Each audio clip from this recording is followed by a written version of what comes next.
दाखवतो आहे. एक आहे हात लाव इकडं ज्वारी कडवळ आणि दुसरं आहे नेपियर सुपर नेपियर. गंमत बघा, पेरलं मी एक मेला कडवळ ज्वारी आणि 22 मेला जो पाऊस लागला गुडघेत उंच आलं म्हणजे पाऊस लागला ते पुरा एक महिनाभर पाऊसच निघाला नाही. मग वाढलंच नाही. किती निघावं एकरात? 1 एकरामध्ये निघालं 9 टन. आणि हे त्याचे शेजारी आहे सुपर नेपियर. त्याचं बूड बघा, चिपाड बघा, उचलून बघा हातात बघा ते किती जाड आहे. आणि ते निघालं 22 टन. मग सुपर नेपियर करायचं का कडवळ करायचं तुम्ही ठरवायचं. किती पाऊस सहन होत नाही, याला सहन होत आहे. आता पुन्हा ही जमीन नीट करायची. कशाची? ज्वारीची कडवळाची.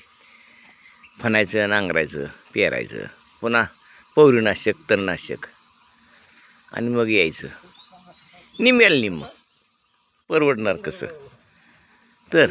आणि आता सुपर नेपियर काहीच करायचं नाही.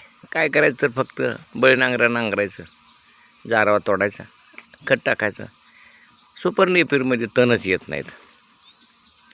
तण हा प्रकार त्याच्यामध्ये ती येऊच देत नाही, सगळे मरून जातात त्यातली तणं.